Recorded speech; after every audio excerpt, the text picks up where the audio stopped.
پڑ گئے اور کہنے لگے حضرت اللہ کے واسطے بیان بدل دو۔ حضرت شیخ الاسلام رحمت اللہ علیہ کہنے لگے اور جوہر آج اگر بیان بدلا تو ایمان بدل جائے گا، آج اگر بیان بدلا تو ایمان بدل جائے گا۔ انگریز جج نے کہا مولانا حسین آپ کو معلوم ہے اس بغاوت کی سزا کیا ہو سکتی ہے؟ حضرت نے فرمایا بتائیے کیا ہو سکتی ہے؟ انگریز نے کہا تمہیں تختہ دار پر لٹکایا جا سکتا ہے، تمہیں پھانسی دی جا سکتی ہے۔ حضرت اپنے ساتھ ایک سوٹ کیس لائے تھے، ایک بیگ لائے تھے، وہ بیگ اٹھایا، بیگ کھولا، سفید کپڑا نکالا اور ہوا میں لہرا کر کہنے لگے او انگریز جب میں اپنے دیوبند سے آ رہا تھا تو اپنا کفن ساتھ لے کر کے آیا ہوں، میں تیری سزا سے ڈرنے والا نہیں ہوں۔ یہ تھے علماء دیوبند، یہ تھے علماء مدارس۔ آج بڑی خوشی ہوئی، بڑی مسرت ہوئی کہ دارالعلوم اشرفیہ کے سالانہ جلسے میں الحمدللہ 5 بچیوں نے دورہ حدیث شریف سے فضیلت سے تکمیل حاصل کی ہے۔ اللہ تبارک و تعالی ان کے فارغ ہونے کو قبول فرمائے اور اللہ تعالی ان سے ملت کے لیے امت کے لیے کام لے۔ دوستوں میں نے قرآن کریم کی جو آیت پڑھی تھی اور ایک حدیث شریف پڑھی تھی کلکم راعٍ وکلکم مسئول عن رعیتہ، اس کا ترجمہ کر کے بات کو ختم کر رہا ہوں۔ ہمارے گھروں میں بچے پیدا ہوتے ہیں، اچھی تربیت دینا، اچھا نام رکھنا، اچھی تعلیم اور تربیت کرنا اور پھر ان کا مناسب وقت پر مناسب نکاح کر دینا، یہ ہمارے ذمہ ضروری ہے، ہمارے اوپر واجب ہے۔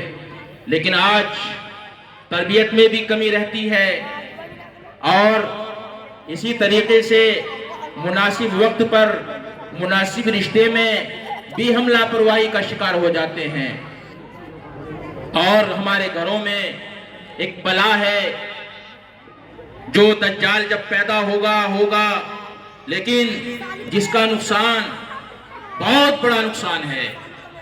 آج ہماری نسلیں خراب ہو گئی، ہمارے بچے اور بچیاں خراب ہو گئی، اور ہم بڑے شوق سے اپنے بچوں کو اپنی بچیوں کو ان کے ہاتھ میں موبائل دیتے ہیں، وہ رات میں بستروں میں موبائل کا کیسا استعمال کر رہے ہیں، کیسے یوز کر رہے ہیں کہا نہیں جا سکتا۔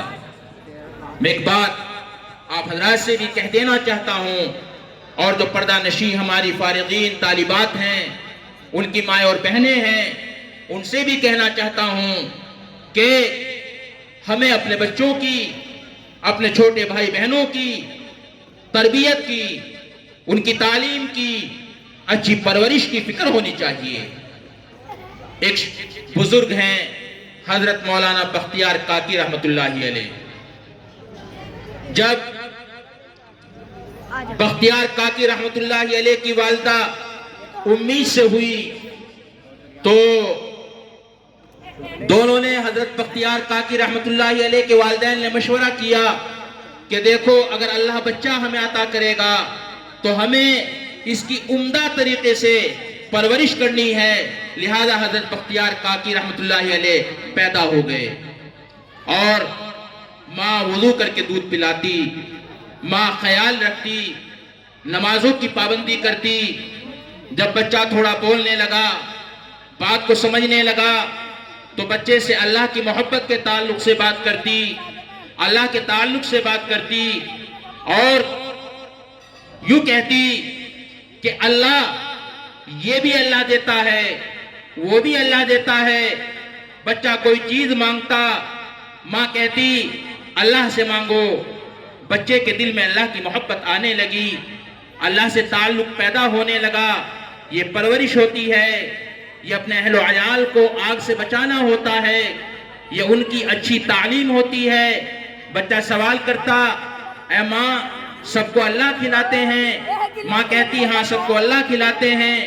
بچہ سوال کرتا سب کو اللہ دیتے ہیں، تو ماں کہتی ہاں سب کو اللہ دیتا ہے، تو بچہ کہتا اللہ بہت اچھا ہے، اللہ بہت اچھا ہے کہ سب کی ضروریات کو پورا کرتا ہے۔